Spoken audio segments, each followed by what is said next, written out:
बिस्मिल्लाहिर्रहमानिर्रहीम। आज के वीडियो में हम कन्वर्जेंस देखेंगे इटरेशन मेथड्स की।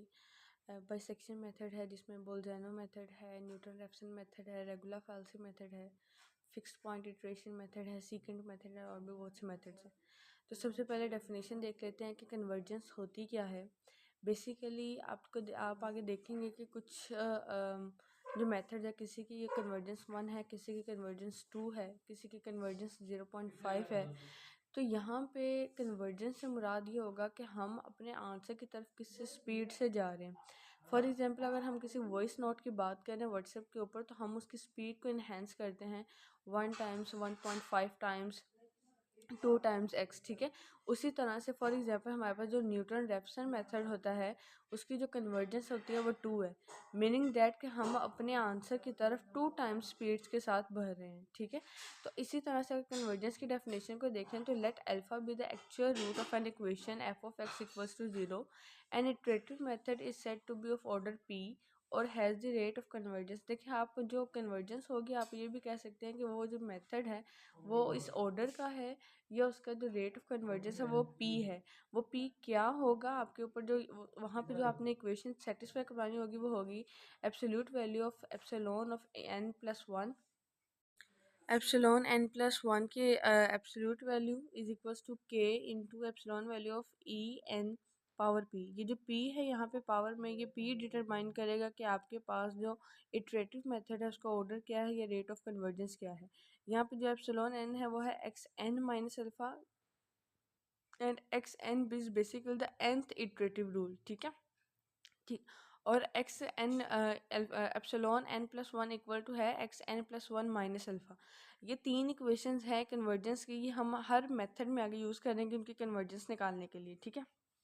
अब यहाँ पे जो k है इसे कहते हैं असिम्प्टोटिक एरर कांस्टेंट, और बेसिकली ये डिपेंड कर रहा होता है कि फंक्शन की डेरिवेटिव हम x इक्वल टू अल्फ़ा, जो हमारे पास एक्चुअल रूट है, जिस रूट के ऊपर हमारे पास जो वैल्यूज़ है वो कंसाइड करती हैं और वो उसका एक्चुअल रूट बनता है f of x equal to 0 के लिए, उस इक्वेशन के डेरिवेटिव्स के ऊपर डिपेंड कर रही होती है एसिम्प्टोटिक एरर कांस्टेंट की वैल्यू, ठीक है।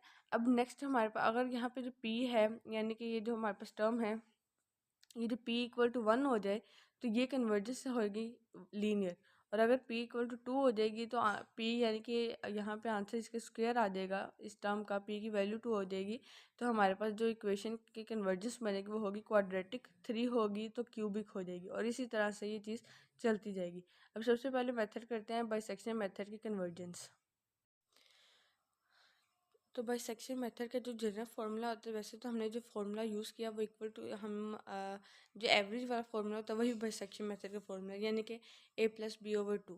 तो देखिए ये चीज़ जब आगे चलती जाती है x2 होता है x1 plus x note over 2, ठीक है। इस तरह से ये चीज़ चलती जा रही है, यानी कि इस फार्मूला को जहन में रखते हुए हम इसका जनरल फार्मूला लिख सकते हैं कि यहाँ पे आएगा X N plus 1 equal to है X N minus 1 plus X N divided by 2। देखिए, जो हमारे पास x1 होता है, फॉर एग्जांपल अगर मैं यहाँ पे बात करूँ x2 की हम पुट करें, तो हम x2 को लेते होते हैं x note plus x1, previous 2 terms लेते हैं ना, डिवाइडेड बाई 2। तो यहाँ पे देखें ये बेसिकली क्या लिखा हुआ है, अगर मैं इसको n लूँ, ठीक है, इसको n ले लूँ, यहाँ पे आ जाएगा n माइनस 1 और ये क्या है n प्लस 1। तो इसी तरह से जनरल फॉर्म लिखी हुई है। अब भाई सेक्शन मेथड का जनरल फार्मूला तो आगे ये डेफिनेशन ऑफ कन्वर्जेंस मैंने आपको बताया था, या वहाँ पे हम epsilon n plus 1, epsilon n और एप्सिलॉन n माइनस 1 की वैल्यूज़ यूज़ करेंगे कन्वर्जेंस में। तो वही तीनों वैल्यूज़ लिखी हैं। हमें पता है कि कन्वर्जेंस की डेफिनेशन हमने पढ़ी थी कि एप्सिलॉन वैल्यू ऑफ यहाँ पे इक्वल टू k पढ़ा था। अब देखिए यहाँ पे जो कॉन्स्टेंट है, ठीक है, आपके पास जो कॉन्स्टेंट की वैल्यू है वो कोई गिवन नहीं है, एसिम्प्टोटिक एरर डिपेंड करता है फंक्शन के डेरिवेटिव पर। तो फंक्शन तो कोई भी हो सकता है, इसलिए ये आ गया less than equal to c, यानी कि हमने कन्वर्जेंस की एक जेनेरिक सी डेफिनेशन ले ली। अब कन्वर्जेंस की डेफिनेशन में हमने ये 3 पॉइंट्स पढ़े थे, ठीक है, ये हमने एज इट लिख लिया। यहाँ से X N plus 1, X N minus 1 और एक्स एन की वैल्यूज़ निकाल ली। ये वैल्यूज़ क्यों निकाली हैं, क्योंकि हमने इसके जनरल फार्मूला में पुट करना है। मैंने इसके ये तीनों वैल्यूज़ कन्वर्जेंस वाली तीनों वैल्यूज़ जनरल फार्मूला में जब पुट की, तो एक्स एन प्लस 1 की जहाँ पे आ जाएगा epsilon N plus 1 plus alpha equal to X N minus 1 की जहाँ पे आ जाएगा epsilon N minus 1 plus alpha, और एक्स एन के यहाँ पे आ जाएगा प्लस का एप्सिलॉन एन प्लस अल्फ़ा, ठीक है। अल्फ़ा और alpha 2 alpha plus epsilon N minus 1 plus alpha epsilon N divided by 2, ठीक है। अब यहाँ पे देखें जब ये 2 सबके साथ डिवाइड होगा तो ये 2 से कैंसिल हो जाएगा और इन दोनों टर्म्स के नीचे 2 आ जाएगा। अब ये वाला जो अल्फ़ा है ये सेपरेट हो गया, ये इससे कैंसिल भी हो सकता है, या इधर जाके आप माइनस भी कर देंगे तो बात वही है। बाकी हमारे पास बचा है epsilon N plus 1 equals to epsilon N minus 1 plus epsilon N divided by 2, जिसको इन दोनों में से जब हम एप्सिलॉन एन को कॉमन लेंगे तो आ जाएगा एप्सिलॉन एन बाई 2, अंदर आ जाएगा इस टर्म के साथ एप्सिलॉन नहीं है तो ये आ जाएगा epsilon N minus 1 over epsilon N plus epsilon N by 2, तो बाहर आगे अंदर क्या आ जाएगा 1। तो यहाँ तक हमारा बाइसेक्शन मेथड का हो गया। अब देखें हमारे पास क्या था, epsilon N plus 1 equal to epsilon N by 2 into E N minus 1 over E N plus 1, ठीक है। अब यहाँ पे जो एप्सिलॉन एन है ये बहुत छोटी वैल्यू है, जब इस यानी कि अप्रोक्सीमेटली ज़ीरो से जब इससे डिवाइड हो गए तो आंसर मज़ीद छोटा आएगा, ठीक है। इसलिए हमने ये वाली जो टर्म है इसको कर दिया निगलेक्ट, हमारे पास टर्म बच गई epsilon N plus 1 1/2 into epsilon N. Definition of convergence ये कहती है कि आपके पास ये जो यहाँ पे कांस्टेंट टर्म होगी ये हो जाएगी सी की वैल्यू, ठीक है, और ये एप्सिलॉन एन की पावर होगी वही उस मेथड की कन्वर्जेंस होगी।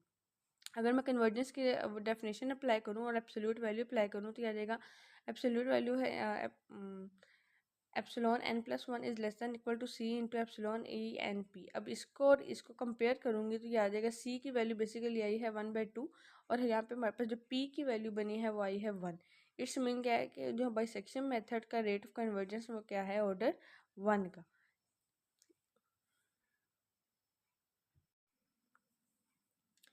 Next we have convergence of regula falsi method. Regula falsi method का जो जनरल फॉर्मूला है, अब यहाँ पे आपको दो चीज़ें याद रखने की ज़रूरत है। एक तो जो आपने कन्वर्जेंस वाली डेफिनेशन की तीन चीज़ें हैं ना, तीन टर्म्स और एक ये फॉर्मूला, ये आपने याद करना है। Second term is regula falsi method, ये कोई भी मेथड है उसकी जेनेरिक टर्म, जनरल टर्म आपको आती होगी तो फिर ये वैल्यूज आप इसमें पुट कर सकते हैं और कन्वर्जेंस निकल सकती है। और ये कन्वर्जेंस वाले टॉपिक्स मोस्ट प्रोबेबली जो है वो लॉन्ग क्वेश्चन में पूछ लिए जाते हैं। अच्छा, रेगुलर फाल्सी मेथड का जो जनरल फॉर्मूला होता है वो है X N plus 1 equal to X N minus 1 F of X N minus X N F of X N minus 1 F of X N minus F of X N minus 1। अच्छा, अब यहाँ पे किसी भी मेथड के general formula को याद करने की ट्रिक मैं आपको बता दूँ। आपको ये तो पता है ना x1 x2 की वैल्यूज़ तो आती हैं, कुछ लोग जनरल को याद कर लेते हैं, कुछ लोग ये वाले फार्मूलाज याद कर लेते हैं। फॉर एग्जांपल आपको ये फार्मूलाज याद है, ठीक है, आपने ये फार्मूला लिखना साइड पे और आपने ये बनाना है कि आप जो लेफ़्ट साइड पे बनाओ वो n+1 बनाओ। अगर ये n+1 है, ठीक है, तो इसका मतलब है कि n+1 बेसिकली यहाँ पे हम n1 ले रहे हैं ना, फिर ही 1+1 2 बनेगा, तो फिर ये xn आएगा, यहाँ पे xn माइनस n आएगा, ये भी xn आएगा, xn माइनस 1 आएगा। तो इस तरह से हमने अपनी जेनेरिक टर्म बना ली, डेफिनेशन ऑफ कन्वर्जेंस लिखी। डेफिनेशन ऑफ कन्वर्जेंस लिखने के बाद हमने यहाँ पे xn+1 xn और xn माइनस 1 की वैल्यूज़ निकाल ली। इनकी जब तीनों की वैल्यूज़ निकाली तो इनको नाम दे दिया equation A, equation B and equation C का। अब इस equation A, B and C को हमारे पास जो जनरल फार्मूला है इसमें पुट करेंगे xn+1 xn F of X N, जहाँ जहाँ पे एक्स एन माइनस 1 और xn+1 है, चाहे वो फंक्शन के अंदर है या बाहर है, उसमें पुट करेंगे। पुट करने के बाद हमारे पास आ गया en+1 plus alpha is equal to en-1 plus alpha, क्योंकि यहाँ पे था xn-1, F of X N था तो एक्स एन के यहाँ पे आ गया epsilon N plus alpha, minus X N आ गया epsilon N plus alpha, F of X epsilon N minus 1 plus alpha divided by F of epsilon N plus alpha minus F of X N minus 1 के यहाँ पे आ गया epsilon N minus 1 plus alpha, ठीक है। अब यहाँ पे आ गया epsilon N minus 1 F of epsilon N, यानी कि ये वाली टर्म मल्टीप्लाई होगी, एप्सिलॉन ये पहली टर्म इस पूरी टर्म के साथ मल्टीप्लाई, फिर अल्फ़ा इस पूरी टर्म के साथ मल्टीप्लाई, एप्सिलॉन एन पूरी एफ वाली टर्म के साथ मल्टीप्लाई, फिर अल्फ़ा एफ वाली टर्म के साथ मल्टीप्लाई, तो यह आ जाएगा epsilon N minus 1 F of epsilon N plus alpha plus alpha F of epsilon N plus alpha minus epsilon N F of epsilon N minus 1 plus alpha plus minus minus alpha into F of epsilon N minus 1 plus alpha, और denominator में ये वैसे का वैसे ही आ गया। दूसरी side पे epsilon N plus 1 plus alpha चल रहा है, ठीक है। अब यहाँ पे हमने एप्सिलॉन वाले टर्म्स को सेपरेट कर लिया और अल्फ़ा वाले टर्म्स को सेपरेट रहने दिया, ठीक है। अब यहाँ पे क्या आ गया हमारे पास, epsilon n plus one plus alpha. अब ये जब टर्म नीचे वाले टर्म्स के साथ कैंसिल आउट होंगी तो बचेगा क्या, ये वाली पूरी पूरी टर्म, इन दोनों में से अल्फ़ा कॉमन ले लिया और ये वाली एप्सिलॉन वाली टर्म वैसे रहने दी। अब ये पूरी पूरी टर्म इस पूरी पूरी टर्म से कैंसिल आउट होगी जब हमने डिनोमिनेटर दोनों को सेपरेट किया। तो यहाँ पे डिनोमिनेटर सिर्फ रह गया इसके साथ प्लस अल्फ़ा वैसे ही आ गया, ये अल्फ़ा इस अल्फ़ा के साथ कैंसिल हो गया, या आप ये वाला अल्फ़ा दूसरी साइड पर जाके जब माइनस करेंगे तो फिर भी कैंसिल हो जाएगा। हमारे पास बचा epsilon n plus one is equal to epsilon n minus one F of this term. ठीक है, इसको हमने नाम दे दिया इक्वेशन 2 का। अब देखें पीछे जो हमारे पास था वो चीज़ इस तरह से बची थी कि epsilon n plus one is less than equal to C into epsilon n की पावर p। अब यहाँ पे हमारे पास कोई कांस्टेंट बन नहीं रहा, ठीक है, ऐसे ही है। तो इसका मतलब है हमें इसे मज़ीद सिंप्लीफाई करने की ज़रूरत है। तो टेलर सीरीज़ ये कहती है आपके पास जब चेंज आ रहा होगा फंक्शन के अंदर तो आप इसको इस तरह से ओपन कर सकते हैं। हमारे पास न्यूमरेटर ऑफ इक्वेशन 2 में देखो यहाँ पे है epsilon n minus one F of epsilon n plus one alpha minus epsilon n F of epsilon n minus one plus alpha equal to. अब ये जो टेलर सीरीज और न्यूमरेटर है हमारे पास, उस न्यूमरेटर में देखें ये जो F of E N plus alpha, alpha को हम ए कंसिडर करेंगे और ई एन को एच, और यहाँ पे E alpha epsilon N minus one को एच कंसिडर करेंगे और अल्फ़ा को ए। उसके लिहाज से F of epsilon N plus alpha, इसके ऊपर भी मैंने टेलर सीरीज अप्लाई कर दी। ठीक है, न्यूमरेटर को पहले लेकर सॉल्व कर लेंगे, उसके बाद फिर उस इक्वेशन 2 में पुट कर देंगे। Minus epsilon N F of E N minus one plus alpha को मैंने इस टेलर सीरीज़ के अकॉर्डिंग ओपन कर दिया, सिर्फ सेकंड टर्म तक ओपन किया। अब अल्फ़ा किसका रूट है, अल्फ़ा रूट है हमारे पास सिस्टम का, यानी कि एफ ऑफ एक्स को सेटिस्फाई कर रही है, हमारे पास स्टार्ट पे बात हो चुकी थी। ठीक है, तो इसका मतलब है कि ये किसको सेटिस्फाई करेगा, अगर एफ ऑफ एक्स का ये रूट है तो एफ ऑफ अल्फ़ा किसके इक्वल है, एफ ऑफ अल्फ़ा इक्वल है 0 के। अगर एफ ऑफ अल्फ़ा 0 के इक्वल है तो एफ प्राइम ऑफ अल्फ़ा किसके इक्वल आएगा, वो किसी को ज़ीरो के, वो भी ज़ीरो के इक्वल आएगा, कांस्टेंट के इक्वल आएगा। इसी तरह से एफ एफ जो सिंगल प्राइम है, जो हमारे पास डेरिवेटिव है सिंगल डेरिवेटिव, वो कैंसिल आउट हो जाएंगे। किस तरह से कैंसिल आउट होंगे, पहले हम इसको ओपन करते हैं। अब ये वाला जो एप्सिलॉन n माइनस वन है और यहाँ पे जो एप्सिलॉन n है, ये हर टर्म के साथ जब मल्टीप्लाई करवाएंगे तो आ जाएगा F of A epsilon n minus one plus epsilon n minus one F prime of A plus epsilon n का square epsilon n minus one divided by 2 factorial F double derivative of alpha. इसी तरह से epsilon n को भी open कर देंगे। हमने open करके लिखा, ओपन करने के बाद जो हमारे पास सबसे पहली टर्म थी एफ ऑफ ए की, एफ ऑफ अल्फ़ा की, सॉरी, यहाँ पे भी एफ ऑफ अल्फ़ा बनता था, यहाँ पे भी एफ ऑफ अल्फ़ा, और हमने देखा एफ ऑफ अल्फ़ा तो 0 के इक्वल है तो हमने यहाँ पे 0 पुट कर दिया। बाकी टर्म्स को मल्टीप्लाई करवा के ये पहली टर्म कैंसिल आउट हो गई। बाकी क्या बचा हमारे पास, epsilon n minus one epsilon n का square divided by 2 factorial F का double derivative of alpha minus epsilon n minus one का square divided by 2 factorial F double derivative of alpha plus up to so on. हमें पता है कि epsilon n क्या है, वो बहुत ही स्मॉल क्वांटिटी है, तो जितनी इसकी हायर वैल्यू होगी उतनी इस वैल्यू सो मतलब कि छोटी होती जाएगी। फॉर एग्जांपल अगर मैं बात करूँ 0.5 की, इसका स्केल लूँगी तो आ जाएगा 0.025, इसका स्केल लूँगी तो आएगा 0.00, आगे इसका आएगा स्क्वायर। ठीक है, यानी कि मज़ीद वैल्यू छोटी होती जा रही है। तो इसका मतलब है हम एप्सिलॉन n स्क्वायर वाले टर्म को क्या कर सकते हैं, निगलेक्ट कर सकते हैं, हायर टर्म वाली, हायर जो टर्म्स हैं स्क्वायर वाली उनको। तो फिर यहाँ पे epsilon n minus one epsilon n का square divided by 2 factorial F double derivative of alpha minus epsilon n minus one का square divided by 2 factorial F double derivative of alpha. ये चीज़ आ गई। ठीक है, यहाँ पे F double derivative of alpha common आ गया, एप्सिलॉन n माइनस वन ये भी कॉमन आ गया, अंदर बच गया epsilon n minus one divided by 2 factorial. तो ये हमने न्यूमरेटर की वैल्यू निकाल ली। ठीक है, इसी तरह से डिनोमिनेटर था हमारे पास F of epsilon n plus alpha minus F of epsilon n minus one plus alpha. इस F of epsilon n plus alpha पे भी लगाएंगे हम अपना टेलर सीरीज़, और इस F of epsilon n minus one plus alpha पे भी अपना टेलर सीरीज़ लगाएंगे।